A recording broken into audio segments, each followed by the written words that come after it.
From I Am Interchange, this is the Hatch podcast series.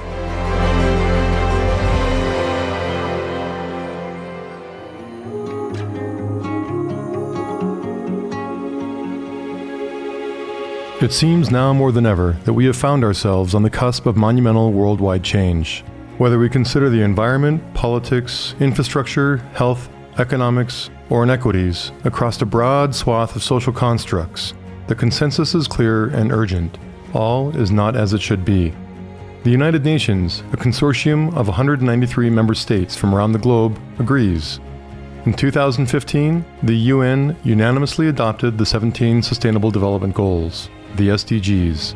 These goals call for urgent action in global partnership to secure peace and prosperity for people and the planet, now and into the future. In alignment with the SDGs, Hatch, a curated network of artists, activists, and entrepreneurs working together to accelerate positive global change, has partnered with I Am Interchange to fuse adventure journalism with experiential design labs to develop innovative solutions to complex global challenges.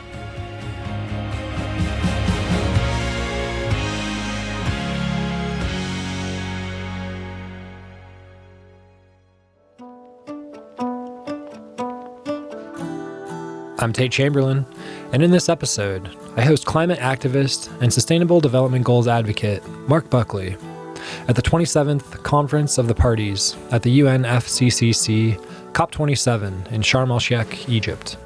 One of the first climate speakers trained by Al Gore, Buckley seeks to empower the billions of global citizens to live an adaptive lifestyle of health and sustainability, actively working towards systems reform driven by accountability, optimism, and hope. Here he discusses the regenerative model primed to replace our dystopian reality with utopian vision well within our grasp.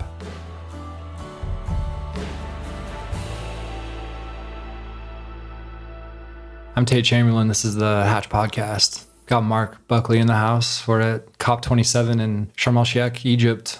How's it going, Marc? Most excellent. Thank you. It's so good to be here with you. We ran into each other on a whim. I'm glad it was. Yeah, we have a lot of mutual friends, and I've been following things from afar and excited with not just Hatch, but what you do. And you're a great person. I'm glad we could party crash in last night to the Al Gore. You did. We did party crash. Yeah, that was great. You didn't, but you helped me. Yeah, that was fine. That was great. What kind of toys did you have growing up? Very nerdy business toys. So I had a typewriter, one of the first typewriters, one of the very first computers. The very first computer I ever used was probably twice the size of a normal office desk, the old one, the old office desks, kind of like about the size of the presidential desks. Oh my gosh. And yeah, you'd put two big, huge tape drives in them, and you'd loop the tape drive around and take about 45 minutes to load up to just play Pong. And so I was really lucky. My father, he's a great businessman and mentored me my whole life. And he was kind of early adopter with technology and gave me this techno-lust at a young age. It started with this typewriter, and then my grandparents bought me a little grocery store with a cash register and a checkout, and a nerd. In junior high school, I used to carry a briefcase because I was kind of emulating my dad. I think I had a friend like that, yeah. Yeah. What did other kids think about the briefcase? They didn't like it. It was the outsider, so I got harassed. Was it like your backpack? Yeah, it was like my backpack. I had pens and pencils and everything, and I was just a wild kid, and I was kind of a nerdy guy, but yeah. And I grew up between Germany and the U.S., and so my mother was German, my grandfather was German, and my grandmother was Austrian. And so right at a very young age, I don't even think I was a couple months old, and my mother was already taking me to visit my relatives in Europe. So I grew up, my mother tongue was German. When I was around my mom, it was always German. And so I was kind of unique. I dressed funny. I spoke German, and everybody's speaking English. And it was good. But it was a great learning lesson. I grew up as a global citizen. It was a wonderful childhood. Kids can be mean to someone who's kind of unique and doesn't quite fit into a box. Yeah. I was kind of like the Willy Wonka, Gustav Klump back then. I was a little fat, but nerdy, kind of a business nerdy. But yeah, it was okay, and I emerged really, really well out of it. So it taught me a lot. I think I was 12 or 13. I said to my dad, I said, I want to start a disco. I want to do my own club and have a disco and do dancing. I want to do modern music and new wave. And, I was very particular about what I wanted. And he says, oh, great. I'll support that. I'll back you. But you have to write a business plan. And if it's good, then I'll give you some money and we'll see what we can do and we'll make it happen. And boy, I was like, okay. And then I got into it. I was like, what did I get into? And it was like I didn't know anything. So I kept going back to him, and I ended up writing the business plan. And it just was super lessons throughout my life for my family, because they're all entrepreneurs and own businesses and Germany's largest organic farms and things like that. And so I had a lot of great learning experiences on culturally through family, how to do things, how not to do things, how it is to work with family. So sounds like my dad. I can't think of how many business plans I've worked with my dad through. Anything. Pro formas are like our second language. Yeah. Yeah. But speaking of business, how did you earn your first dollar? It was a company called the Woodstack Company. Well, actually, I'm lying. My first dollar, I went to the library with my library card that my grandmother, my American grandmother, helped me get. I rented a slide strip film projector, the kind where you feed these film in and then you kind of click it next, and a tape recorder that played movie. And I went into my garage and darkened it out and showed that and charged the neighbor kids all 10 or 15 cents or something entrance. And so I made a lot more than $1, and then I sold snacks and things like that. That was probably the true first. But that's a good one. I love that. And what did you buy with it? I always reinvested it. That's the thing. I always went back and better tech or better things so that the next movie would be better, or that it'd be better quality, or that the audio, or more better snacks or something, or printing up flyers or whatever, and then just always threw it back in. I wasn't a big spender. I had pretty much everything I needed growing up. My family was pretty good, and I mainly enjoyed to be able to invite people over and entertain and have them be there. And so if I did, I'd say, oh, it's okay. You don't need to pay, for certain people. But yeah, it's always been that. It's still that way today. We connected through the Hatch podcast, and I'm curious, just what's your relationship to Hatch and like connecting through Yarrow? Yarrow and I have known each other for a while through a couple different areas, through Future IO Institute, through H Farm, through the Kinternet experience, Yossi Vardy and that group. And I actually I followed his TED Talks. I followed his talks period and what Hatch was doing, and just resonated with me, not only the type of people there and the direction he was going. The biggest thing is I'm fanatical about our Buckminster Fully Bucky, and I quote him a lot in my presentations and talks and in my companies and that. And it really resonated to me. What Hatch was working on is a lot with the SDGs, a lot with youth, and a lot with the thought processes and the whys of our Buckminster Fuller. And most recently, we were supposed to accompany you guys on the Nile to shoot a documentary film, where I've got a friend who lives in Denmark, and she's a filmmaker, and she's shooting a multi-series document on our Buckminster Fuller's world game, a twist on the world peace game type of a thing, but in our modern day age, and kind of how do we take that hero's journey to a better regenerative future. And so it's set with her. She's from Egypt. Ragda is her name. And it's set in Egypt. Her father gives her a book of Carl Sagan. And in the book, it talks about the Library of Alexandria in Egypt and how the last great scientist, scholar, professor, keeper of the knowledge was a woman, which is highly unusual at the time, but a great honor.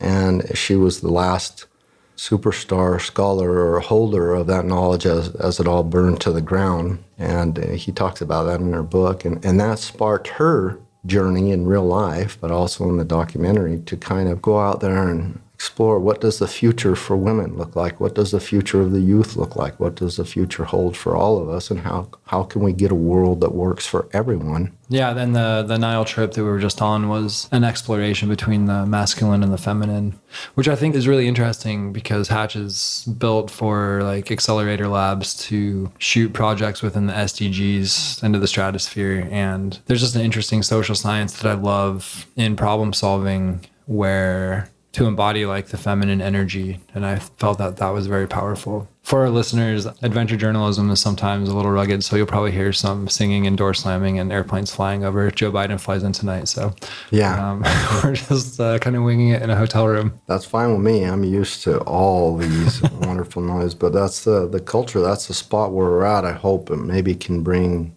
the environment that we're in and what we're experiencing, because it's really unique what we're living through right now. Just not only in this podcast, but these last few days, and your Nile trip it's been a huge eye opener of where the world's at and how things are going. Yeah.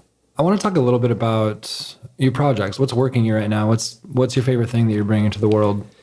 I'm sorry, I never just give these short versions or short answers, but I take a systems view approach to life. For a lot of people, it's chaos theory, it's complexity science, and they're like, God, he's all over. He does like 15, 20, 30 things. So I'm working on about 6 major projects with the United Nations, 5 with the World Economic Forum, with my own foundation organization on another 7. I do sustainable advising. I'm an adjunct professor at several universities. So I do a lot. But the main guise of it all is this systems view of life, this systemic approach to solve human suffering and our global grand challenges. I really try to address all the facets of a complex system in order to get us on the right side of history, to solve that problem, or to nudge us in the right direction towards some positive things. And you know, you mentioned the SDGs. For the United Nations, I wrote the Sustainable Development Goal Manifesto for the United Nations. I wrote a Sustainable Development Goal Manifesto and a Resilient Sustainable Development Goal Manifesto. And that's a big thing, because the reason it's big is because if you don't know what a world looks and feels like in December 2030, when the SDGs are to end, when we're supposed to reach the Paris Agreement and fulfill all the SDGs, the targets and the indicators, then it's going to be extremely hard to manifest it. And so I wanted to write a manifest that would give you the feeling and hopefully conjure up visions or emotion on what it would be like if we were able to manifest those goals and those targets and those indicators. And it's kind of what I experienced in my youth, and probably you did as well with Star Trek. You know, it was sci-fi, and it was these visions of hologram room and tricorder and, you know, all these wonderful things. And today, we've pretty much been able to architect, design, create, do movie magic for, and come pretty close on a lot of those technologies or those things. But even from the 70s, even from the 80s to today, we don't have a lot of movie magic or media or things out there that show us what a regenerative future, a sustainable future, a resilient future looks like. There's nothing out there. You know, I can think of Black Mirror, I can think of TED Talks, I can think of a couple Disney movies that you know, come kind of close. But the majority are very dystopian, and I don't want to show dystopian. We have enough of that, you know, fighting over resources and things. I want to conjure up, even if it's movie magic, what would that feel like, so that it stirs emotion into us, so that we work and get active to try to reach and accomplish those futures. Talking about regeneration, what is a regenerative system to you? I get asked to speak on regenerative systems quite a bit, mainly regenerative agriculture. So I come from 6 generations of Germany's largest organic farmers and Europe's 3rd largest organic farmers. We're in 15,890 hectares in 20 locations in Europe. And that I'm the 6th generation out, came from my German grandfather who passed that down. And when people ask me, say, hey, Mark, can you speak about regeneration or regenerative? You know, they're in their minds. They want me to speak about regenerative ag, which I can. And it's really been a buzzword. You know, this regenerative, regeneration is a big buzzword. But it's not. It's been around for a long time. The first scientist to ever write and draw and to work on this was 500 years ago, Leonardo da Vinci, a scientist, a polymath, a Renaissance man. He wrote, he drew, he diagrammed, he talked about restoration, regeneration, and how the world works and how he sees it in all things. And it is not a new thing. It's actually part of one of the models on how the world has always worked without human beings, Homo sapiens, or not. And so when I speak about regeneration, I take the full systemic approach to speak about it. Regenerative medicine, regenerative health, regenerative ag, regenerative economies. I talk about how we can regenerate our supply chains, how we construct regenerative economic models or regenerative organizational structures that really kind of are almost autonomous and kind of gooey. They work how nature and life works, you know. And I kind of want to back up just a second, because when I'm using system science, systemic thinking, chaos, you know, all these big fangled terms, and it's really interesting on how people see systems. Everything in our world is run and made up of systems, everything. Our planet has 5 systems: the cryosphere, the biosphere, the hydrosphere, the atmosphere. We had the ozone layer problem, and we fixed that. But not one of those 5 systems of our Earth runs the other 4. They're all gooey. They all work autonomously together. But if one is broken or has a problem, the other 4 try to compensate to fix that. Our body has 11 systems: nervous system, skeletal system, digestive system. But not one of those systems runs the other 10. But if you break a bone or have a nervous system disorder or anything else, the other 10 try to compensate, or you're disabled, or you're sick, or you die. And so if we can apply this systems thinking and understand the facets of systems in our world and get them on autopilot, make them autonomous. So when I say, okay, now I've got to breathe, now I've got to eat, now I've got to swallow, now I've got to walk, you know. That's not how systems work, that you're overwhelmed or overloaded about having to make sure every one of those are working. Most of them are autonomous, but we have to embrace that complexity and say, hey, this is how it works. And if we understand that, we kind of play with harmony and in this regenerative field. And yeah, it might look like chaos, but chaos theory is really about system science and regeneration. It's how the world works. It's how we emerged out of that primordial soup as Homo sapiens on this planet. You talked about Da Vinci earlier and how he was kind of the original regenerative thinker. When did we disconnect? That's a fabulous question, because I honestly believe it was actually before Leonardo da Vinci's time, so before 500 years ago. But there was another big pivotal moment in our world where we kind of got this human condition wrong, and it was around the time of Darwin. We misunderstood what he meant with natural selection. Only the strongest survive, severe competition, survival of the fittest. And that was disproven, but also was a misunderstanding of what Darwin meant with natural selection. And in that process, many Homo sapiens, many of us in the Industrial Revolution, got with the idea that we have to compete one against another, that we're in a competition, that it's only the strong survive, survival of the fittest, you know, the severe competition. And that always has a limit to growth and a failure. And we've seen it through every civilization framework that's ever been on our planet, where it reaches a point and then it collapses. There's another way, and there's a wonderful scientist, Lynn Margulis. I'm a big mentor and fan of her, just probably even more so than Bucky. And she said the way our world works is in symbiotic relationships, as with symbionts and symbiosis, symbiogenesis, and it's through collaboration and cooperation and working together. And that's how we go far, and that's how we go long, and that's how we regenerate and restore each other.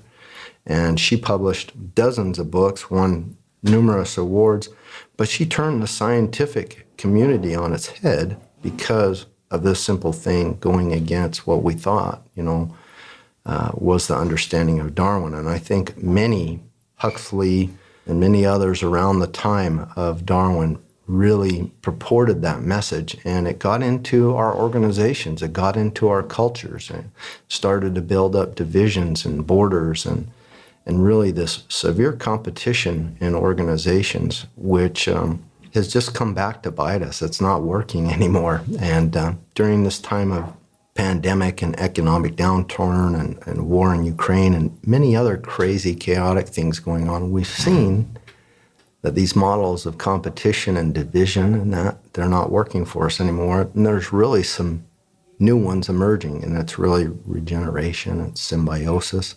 They're actually saying we need to leave the Anthropocene and get into the Symbiocene. There's a great book called Earth Emotions from Glenn Albrecht, and he talks about we have this anthropogenic type of terminology, and it's doom and gloom and dystopian and how bad we're impacting the world, but we don't have any good terminology and words on how to get out of it, where we want to go. And that goes back to what I was saying about the SDG, the manifesto that I wrote. Let's get some new, positive, upbeat terminologies to get us into that new epoch, into that new epoch where we all want to be in the future. And for me, it's really this Symbiocene. The SDGs, the United Nations Sustainable Development Goals, they were created in 2015, and they include things like hunger, education, gender equality, sustainable buildings and communities, life on land, life underwater, climate. What's your interpretation of the SDGs? Why is something like that helpful? For a couple of reasons. So if you don't mind, I'd love to read you the SDG manifesto that I wrote. Yeah. Imagine a world where there is no poverty and zero hunger. We have good health and well-being, quality education, and full gender equality everywhere. There is clean water and sanitation for everyone. Affordable and clean energy has created decent work and sustainable economic growth. Our prosperity is fueled by investments in resilient industry, innovation, and infrastructure, and that has reduced inequalities.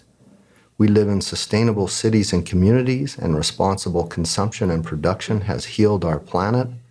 Climate action has stopped and reversed the warming of our planet, and we have flourishing life below water and abundant, diverse life on land. We enjoy peace and justice through strong institutions and have built long-term partnerships for the goals. It's a manifesto, and it's not visual, but from when I read it, it becomes very visual. That's a world that I would like to nudge towards to live in. I think it would be absolutely beautiful. That's one thing. The second thing is they weren't just developed right in 2015. They were developed in a side conference, a retreat actually, by UN negotiators in Bogota, Colombia.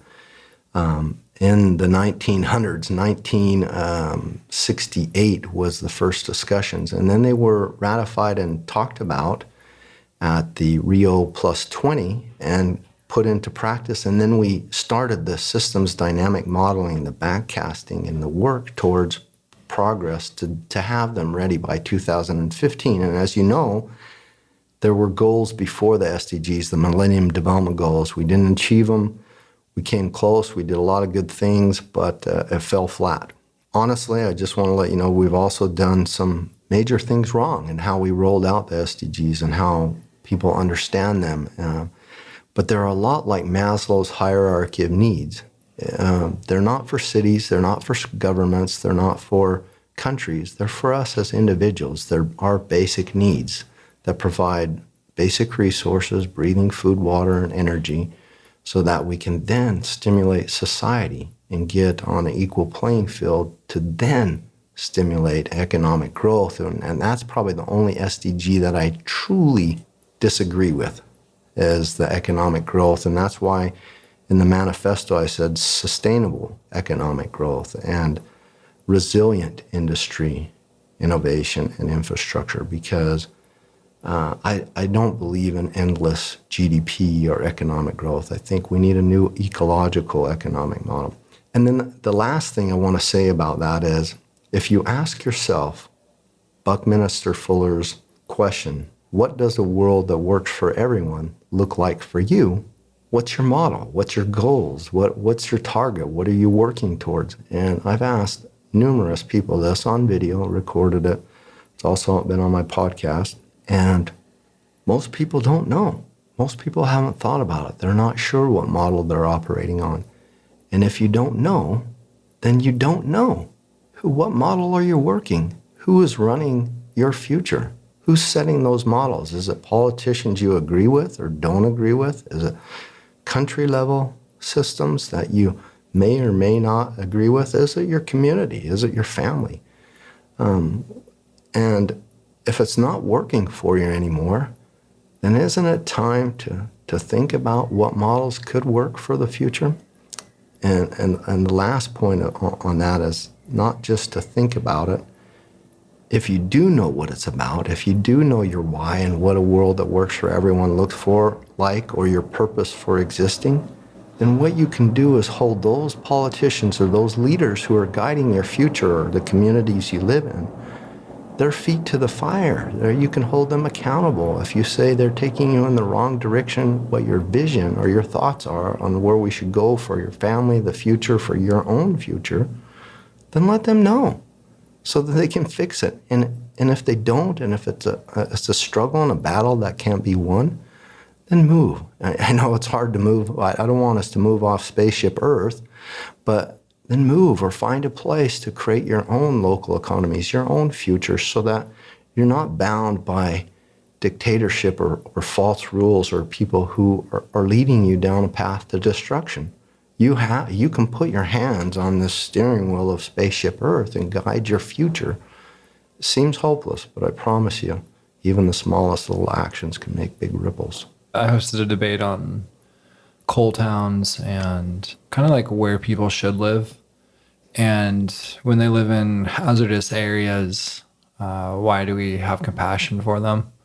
Like, why don't you just move? But I've learned throughout those discussions that no one else wants to move there, and so they're having trouble selling their assets, and their whole nest eggs are in their house. And if no one wants to buy that, then they don't have enough money to move. Absolutely. And so there's a big disparity in just equality in income inequality. I deal with that quite a bit. Most people are born where they live. You know, they're almost trapped or stuck. They didn't choose it. They were born into the location, and sometimes it's extremely hard to get out. And you know, you can have this whatever view that says, you know, why don't you just move? Why don't you change it? It's extremely hard if you have nothing to do that. So there's some countries, they don't let you just leave. They don't just, you know, you get used to this vacuum that holds you there into bad systems because you're part of what's keeping those bad systems going by participating in those communities and in those cities and countries and what they do. And so it's a conundrum. It's a catch-22. It really is. I have a few friends that bag me for loving the SDGs so much. And I like the idea that, I mean, communication's big. One of my degrees is in design, and there has to be a way to communicate between science and like how people understand what's happening. And I really love the framework because there's just under 200 member states and countries who are bought into the UN, and they are all speaking this language. And, you know, under the education goal specifically, I mean, obviously there's a bunch of different ways that people need to learn. There's a lot of different things to consider in geopolitics and resources. So people learn in different ways. But I think for me, I like the idea that we're all speaking that language. I do too, and I'm glad you brought it up because you're not the only one. You're not alone. I get a lot of friends that bag on me as well. I have a lot of people that say, oh, the SDG guy, you know. Or if I talk about sustainability, resilience, regeneration, and say, oh, Mark, I thought you were a tree hugger and a hippie, you know. I mean, there's all sorts of conjures, esoteric, you know, type of view. But I want you to know that The Sustainable Development Goals and the Paris Agreement are the world's first ever global moonshot. For the first time in human history, it's never occurred before, for the first time in human history, 192 countries came together for the first time ever and agreed on a roadmap, plans, targets, goals, actions that we can do to keep us at 1.5 degrees of warming. And the Paris Agreement, that's unheard of. It's a people planet protection plan, an insurance plan. If you know anything about countries, delegates, politicians, it's hard enough for two countries to decide where they're going to go eat lunch at the COP, let alone 192 agree upon anything and a plan to keep and the world did it. And if we follow the SDGs, we follow the targets, the indicators, and we put that little action in, it's a better model. It's a better model for life. And here's another thing that people don't know. It's an entirely new economic system. Most people don't know that in order to achieve the Sustainable Development Goals, had we had started immediately in December 2015, we would need $6 trillion per year. That's a total of $90 trillion by December 2030. We didn't start, and it took us the third year before we even hit into the trillion mark, 1.7 trillion by the third year. And now we're up to about 94 trillion needed to achieve the Sustainable Development Goals by December 2030. But here's the caveat that most people don't know. I mean, trillions is an enormous number, and I think of Carl Sagan, billions of billions, and these huge astronomical numbers, and you're like, I can't even fathom that. He's talking trillions. But I want you to know that if we do nothing and we continue on business as usual, that means the high carbon scenario, when our building gets run down and dilapidated, we just tear it down and we build a new building there in a high carbon scenario. The same cement, the same bad practices, there's no renewables. If our car breaks down, we just throw it in the junkyard and we buy a new car, a new fossil fuel gas car. None of that development is sustainable. It's all a high carbon scenario. But regardless, humanity by December 2030 will spend $89 trillion on development regardless. We give it out different. It's not $6 trillion every year. We wait until the car breaks down, the building needs to be fixed or renovated or torn down, or the new highway or the road, or till a COP comes, and then we put in one road highway in Sharm to a 5 road, highway in Sharm to prepare for the COP. That's development, but it's a high carbon scenario, and regardless, by December 2030, we'll spend $89 trillion. So now to do it the Sustainable Development Goal way, in the Paris Agreement, it's only 15 trillion more, and it's a much better, resilient, sustainable outcome long-term, and it builds a solid infrastructure. So that's another confusion about the SDGs. When we hear development, what is development? Residential, commercials, buildings, how we build our infrastructure, that's development as business as usual.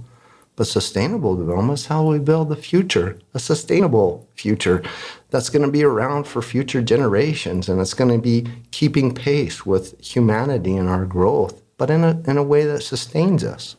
Nearly $100 trillion by 2030. How do we find that money?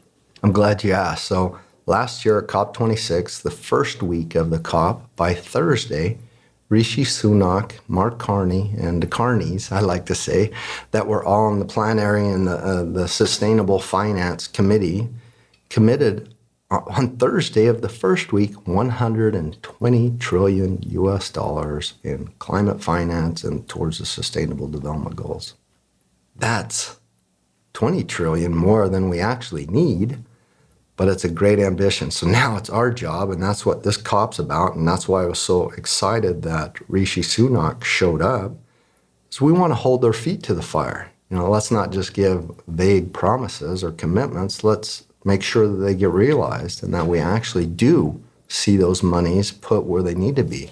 We know where they need to go and what we need to do, And so no longer is the money the issue. We talk about, here at the COP, we hear this fossil fuel just transition. So a lot of African countries, a lot of Asian countries, and India as well, they're like, well, we don't want to leapfrog from fossil fuels or from no energy to renewables. We'd like to see a just transition where we enjoy better infrastructure, better energy. We want coal and fossil fuel energy. I think that's a mistake, but I mean, it's part of this conundrum that we're in of where we're going. We really need to understand that. Actually, I'm wondering, I was at the Indigenous Caucus the other day, and a lot of their language, they're building language to implement into the goals that have the framework of Indigenous communities. And they want to know where the money comes from. And you mentioned that it's easy to come from, but how did they get their money that you just mentioned? Yeah, they're talking about on this fossil fuel just transition that there's this 100 billion that they're supposed to be seeing, and that nobody's seen a penny of that so far. And it's really the Abraham countries and Africa and also others that are really saying, hey, when are we going to see that money? When are we going to see the benefit of going from poverty to a little bit better infrastructure and experience that instead of continuing feeding in the U.S.? Where they're getting hung up at is during this time, pandemic, economic downturn, Brexit, on and on, all the war in the Ukraine, the fossil fuel industry, not just gas, fossil fuel period, have seen the highest returns ever.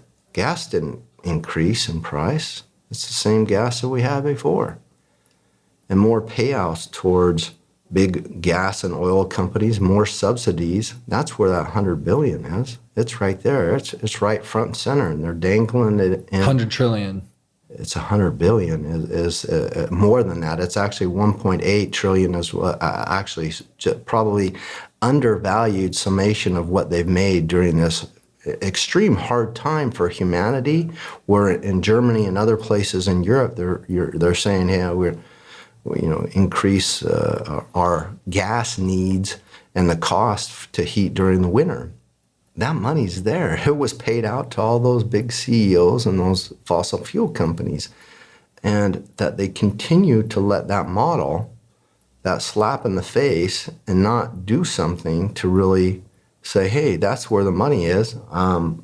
Let's not perpetuate that and let them manipulate us further down the road. Let's actually change the system on how we do things, because that money's more than enough there. I mean, they're really tripping over $1 to save a penny, if I'm saying that correctly. It's kind of that thing. There's a lot more money there. We need that system's changed, and they're thinking. We've heard a lot of comments as well at this COP. I was just at the New York Times Forward Hub, and there was an actual debate, for fossil fuel just transition or a renewable just transition off of fossil fuels, so no fossil fuels in that transition. And the side for fossil fuel transition won. And I'm like, we're missing the boat. We're not understanding the true things of moving forward. Economic development's your least favorite goal. What is your favorite goal? There's no way to cherry pick the SDGs to say, number one, no poverty, red, it's my favorite color. That's the one I'm working on. Because they're all tied together as a system. If you were to try to work on one SDG, it would be virtually impossible not to also touch on all the others because they're tied together as a system. But to answer that question, climate action is one of my favorites. And then probably the second is good health and well-being, zero hunger, food. I like the ties to food. I think that's the biggest way to draw down and impact the things that are going on is the way we eat, the way we produce our food, the way we grow our food, the way we transport our food. And so anything to do with that. And I like climate action because it's the protective layer over our biosphere that protects the resources so that they'll be around in the future, so that we'll have enough resources that regenerate themselves for us in the future. The goals are stated to be reached by 2030, at least the existential ones. And I've been told by a few people that we're actually on track for 2093. I've heard that too. I've heard even beyond that. And have to disagree. And the reason I disagree is not to be competitive or to be negative. It's because I believe in the exponential function. I believe if we reach critical mass and we see enough that the Sustainable Development Goals are an entirely new economic system, there's no way that there would be $120 trillion committed to them and not be involved in a new economic model, that it's just so nice when we can reach that critical mass and see the success of our actions, our climate action, and the things that we work on, that it's actually a better life model, cultural model, social model, and yes, business model. For every dollar invested in the Sustainable Development Goals towards nutrition and health, there's a $12 return. That is 10 times the GDP by 2030. It's more than $12 trillion annually per year just in that one goal alone by investing in those better direction. And those numbers are kind of outdated as well. So it's unlocking the trillions, so to say. We have to put it into perspective, and that it is a better model. But I'll tell you, the proof is in the pudding. So all those during the economic downturn, during the pandemic, during a war, during the Brexit, during the Trump election, whatever crisis we've just gone through, all those organizations that had implemented the SDGs beforehand, they outperformed their conventional counterpart as a sustainable index fund in the beginning of 2020, the beginning of the pandemic. 25 out of 28 on the Morningstar Review. The Nikkei, New York Stock Exchange, NASDAQ, S&P 500, S&P Global, all outperformed their conventional counterparts, all sustainable index funds. So those organizations who had implemented that, they were not only seeing resilience, they also were able to pivot and deliver essential services. They already had social distancing and measurements in place in their organizational structure that was more sustainable, more equitable. And so they could pivot and deliver essential services, but they also already had mechanization, automation, and social distancing so that they were able to keep the doors open. Today, that number is 28 out of 28 on the Morningstar Review. Hands down, sustainable index funds blow that out from an investment point, ESG, when we're looking in that direction. But also, Nikkei, New York Stock Exchange, all of them, it's just a better model, more success. It's seeing a better return. So I kind of tease, we're not in this world to compete against one another. It's not survival of the fittest competition. But you can put an extractive capitalistic model head to head with the models I'm talking about, regenerative, sustainable development goals. It's hard to say. You'll be blown out of the water because there's more resilience, more happiness. All sorts of things happen because of that. So it's just a better way of working. And that's not the end goal. So the other aspect that people get hung up on or don't understand is, do you know there's going to be goals after the Sustainable Development Goals? I already started working on them in 2019. And it's not us or them. I'm not trying to separate anybody out, but we're not thinking enough about the future. Why wouldn't you think if there was Millennium Development Goals before the SDGs, that after the SDGs, whether we achieve them or not, that there's not already something in place to be working on for them?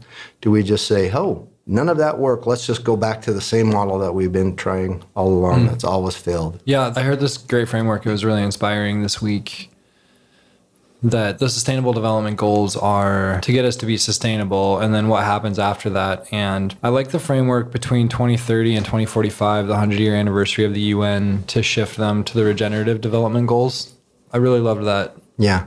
So in 2019, we actually started Resilience Frontiers, and it's the Resilience Development Goals, or Resilience Frontiers, which are 8 pathways, and it's already been implemented and started. It was started at the Adaptation and Mitigation National Adaptation Program Expo in Songdo, Korea in 2019. It also has already been turned over to all interagencies of the UN. And it will be what was developing into the Resilience Development Goals. So after sustainability, what we need is resilience in our infrastructure. So no matter how sustainable you are, If a hurricane or tornado or flood or drought comes, you can wipe out all sorts of sustainability within an hour.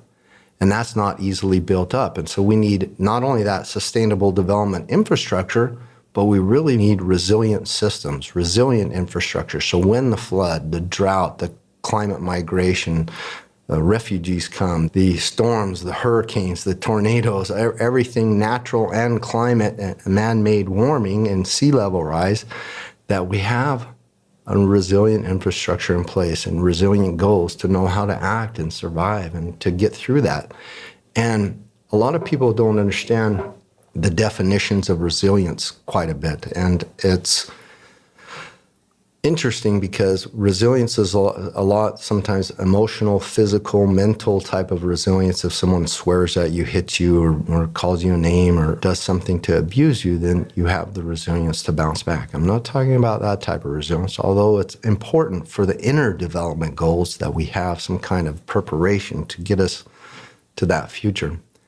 I'm not talking about dystopian resilience where we're still living as Homo sapiens, but we're all wearing gas masks or oxygen masks or spacesuits and we're fighting over resources. We're still surviving, but it's a pretty shitty existence. We're, kind of a spaceman and real total recall and type of a resilience. We're still around, but it is not enjoying life. And then there's resilient, desirable futures where we still have clean water, sanitation, and basic needs, and we have infrastructures that provide us with the energy and food we need that comes right after those storms, those hurricanes, those disasters, because we've prepared, we've planned, we have food and resources.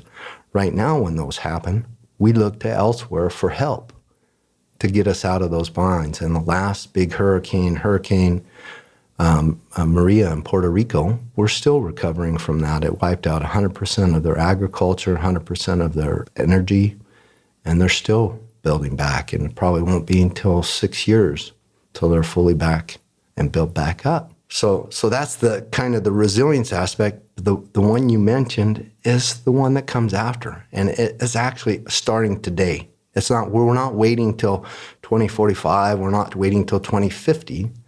We're going to start it today. It's the regenerative development goals and the journey to total regeneration for our future so that we have the tools and the ability that we can leapfrog some of the infrastructures that we have and become the futures of work that we've been talking about for years, the future of broadband as a human right. And one last aspect that a lot of people didn't grasp even before the Sustainable Development Goals, humanity is needed to make 6 major transformations for a long time to get us out of the Anthropocene into a new epoch of humanity.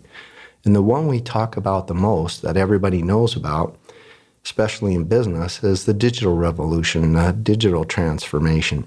But did you know there's an education one, there's an infrastructure, there's food and gender equality. There's 6 major transformations that all tie to the SDGs that can get us to that new epoch. And so we need these tools, otherwise we're just kind of needle in a haystack, kind of moving blind through the future, and who knows what will come. Last night we crashed Al Gore's party and we had a great conversation.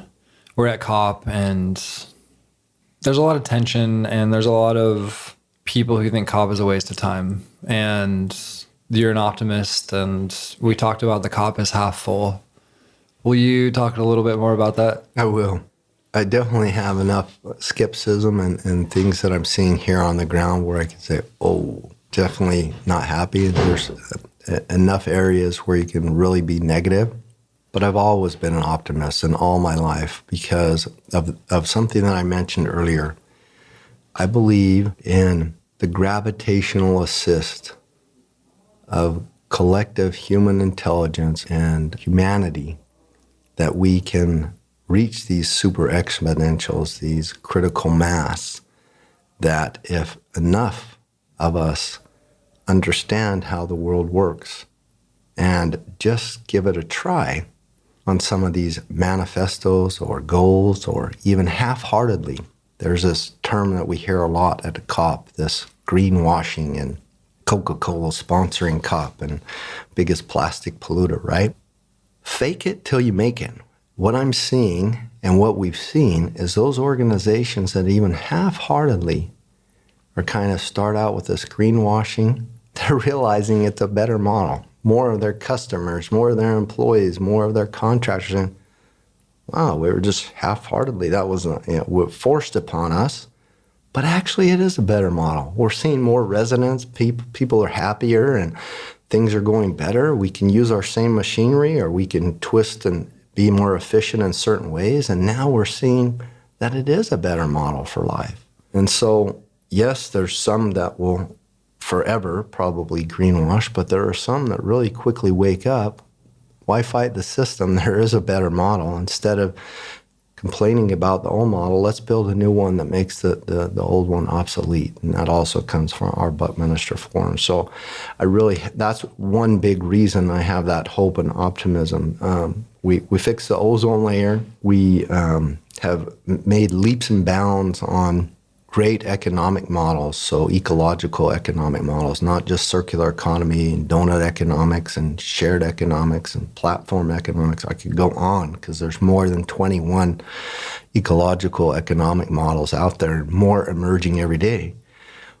But we have the will, and not just political will, but human.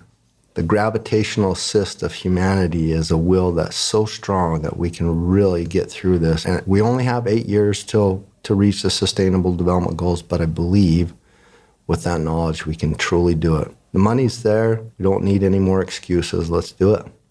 I'm curious, in your work, who is resisting you? Honestly, I have to say no one. So before the pandemic, everybody was almost, I would talk ad nauseum about the same things we've discussed today, and people say, oh, that's expensive, or get back to me. Yeah, let me know how that works, and if it's good, then come back to me. And then the pandemic came, and economic downturn, and the war, and Brexit, and they're like, this system's not working for me. We need to get our organization back up, and what's the way forward? And before, the discussions were really about the future of work. This is a future of work and work-life balance and things like that, and digital revolution. Now, my phone's ringing off the hook. People are coming to me, what is this model? Tell us a little bit more about it. Oh, it is more effective. And how can we transition? How can we apply it? Because they're seeing from many other examples out there, the ones that I mentioned earlier about the results that we're seeing, that it's a better model, that it is. And it's on everybody's tongue. And now, the July 12th of 2021, the EU ESG taxonomy came out into effect. October of next year, 2023, the CSRD, Corporate Sustainable Reporting Disclosure, will come about. And all organizations with more than 500 employees are going to be required to do sustainability reporting. Deutsche Bank was raided because their clients were going totally against ESG, and they had to turn away 150 of their clients and say, we can't do business anymore with you because you're not meeting the ESG and the scope guidelines, and sorry.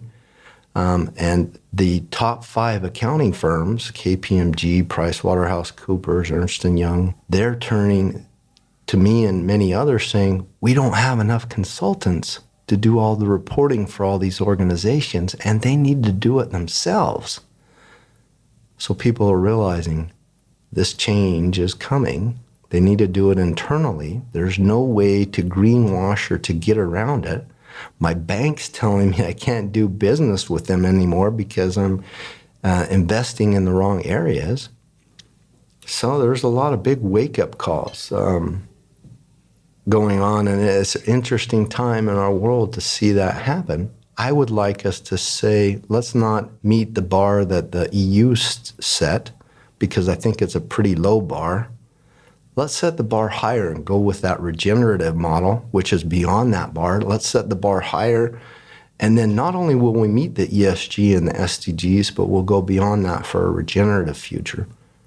We'll be able to regenerate our resources, regenerate our supply chain, regenerate ourselves long into the future. So the SDGs span nearly 200 countries, and within each goal, there's thousands of projects happening and efforts. And within those efforts, there's a lot of tension on how we get there. I'm curious what it means to be wrong.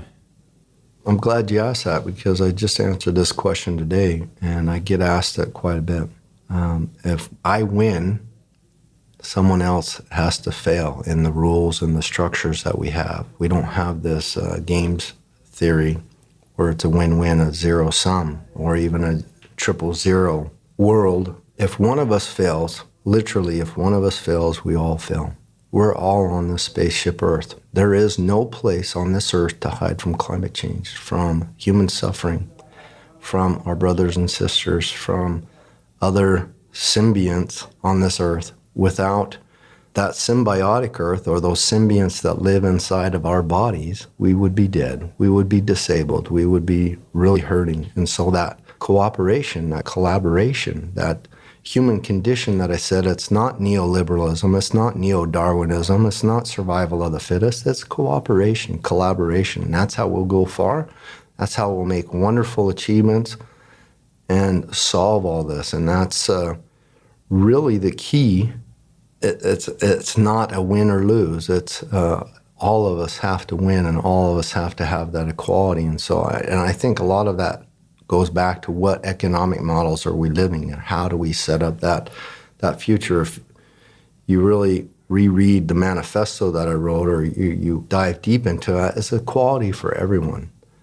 It's that there is no suffering anymore. There is no, we are all crew members of the spaceship Earth. There are no passengers. Nobody, not even babies or elderly, are along as passengers along for the ride. They're all here as crew members to teach us something, to move us forward, to guide. They play a role, and we can all put our hands on the steering wheel of spaceship Earth to guide out the future that we want. And so it's vital to, this lose is a hierarchy model. It's a class model, and I'm totally against that. It's, there's been more than 21 civilization frameworks in our world so far. Early antiquity, Mesopotamia, Greeks, Romans, Egyptians, on and on. They've all collapsed. They don't exist anymore. And all but 3 of those 21 all collapsed because of ecological or environmental collapse. What does that mean? Food and basic infrastructure, basic needs, the things that we're talking about, in the SDGs. It's for us, the basic needs. That's why they collapse. And those other 3 that collapse because of displacement, conflict, or disease.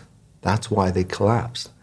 But all 21, all civilization frameworks that have collapsed in the past, they all collapse running the same model. And that model is a hierarchy model, with a king, emperor, empress, a ruler, president on top, and the peasants, laborers, slaves, farmers at the bottom holding that up. And that is a model that will always end in failure, always end in collapse.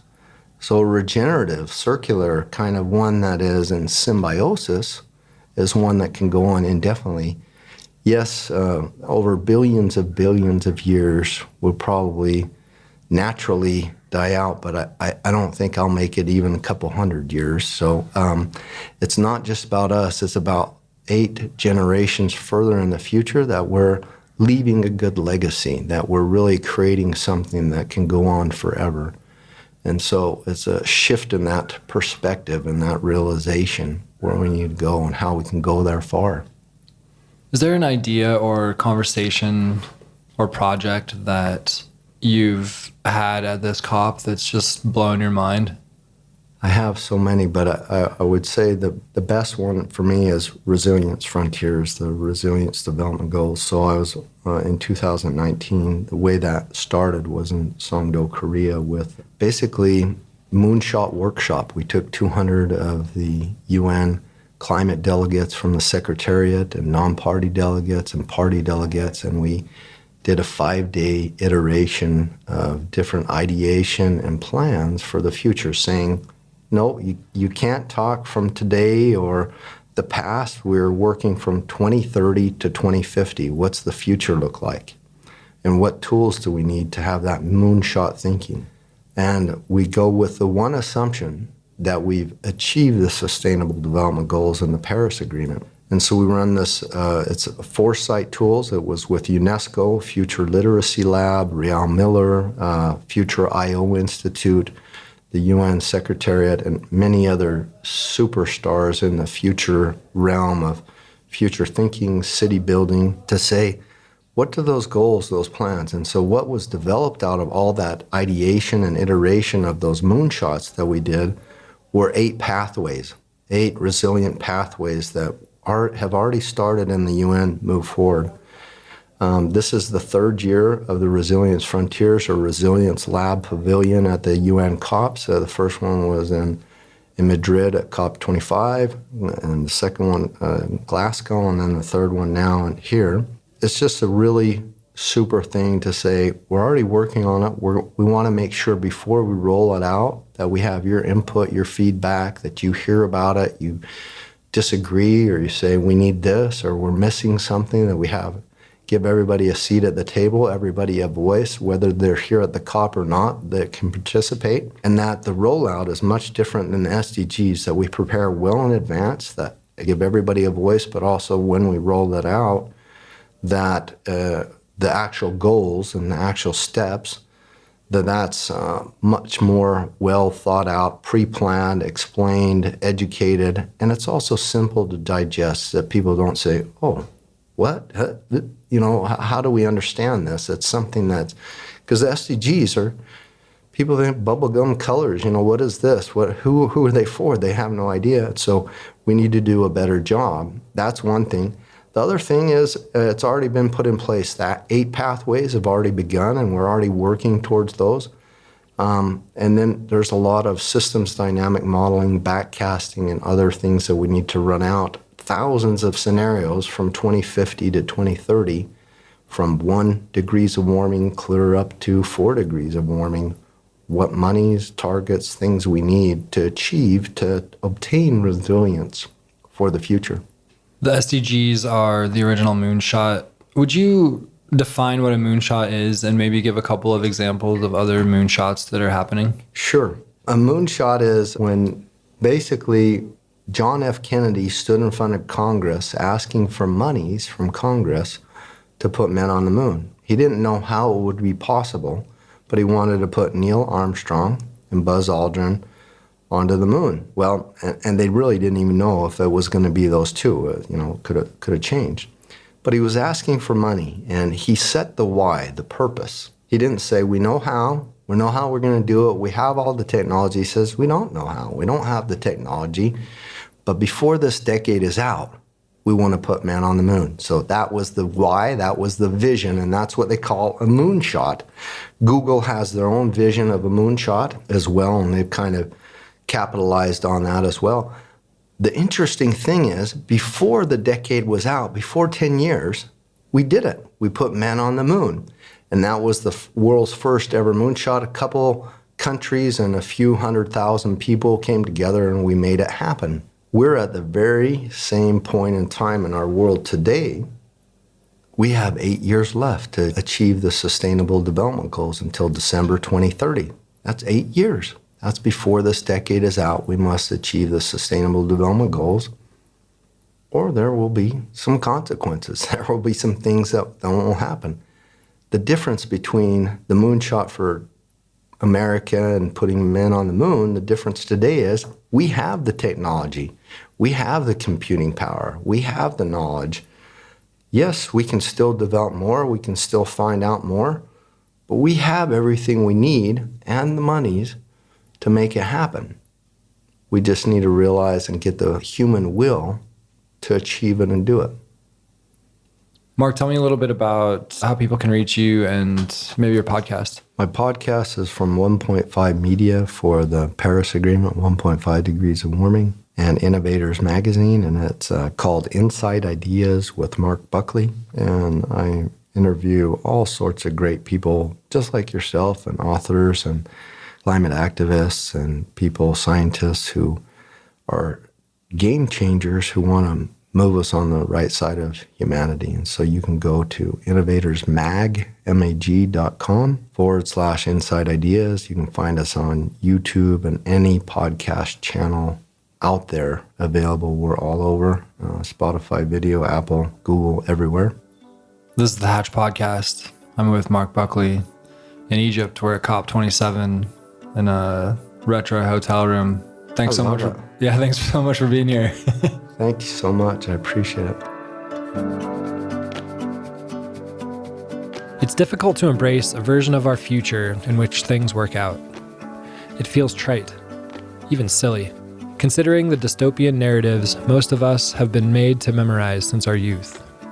The only possible outcome seems one of existential annihilation.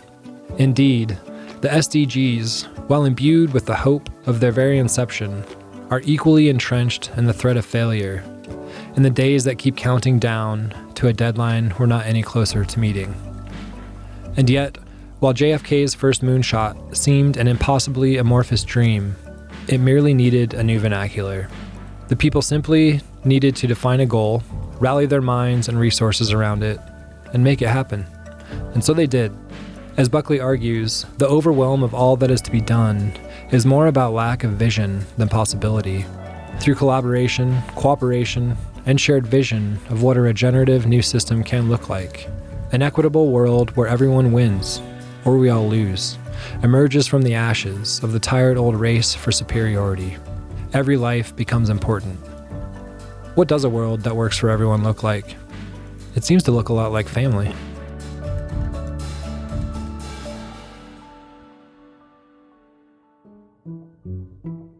This episode was produced by Yara Craner, Susan Karstensen, and me, Tate Chamberlin.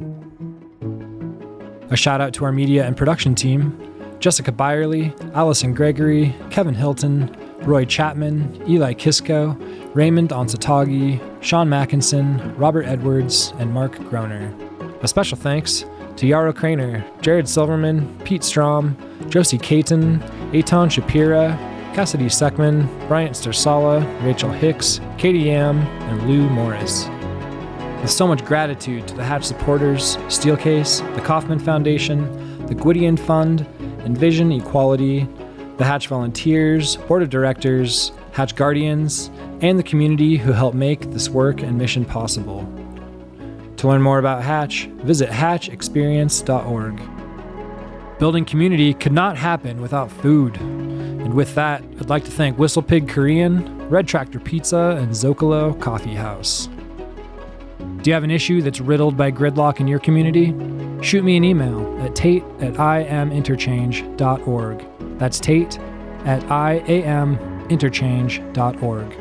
Remember, share airtime and don't ruin dinner.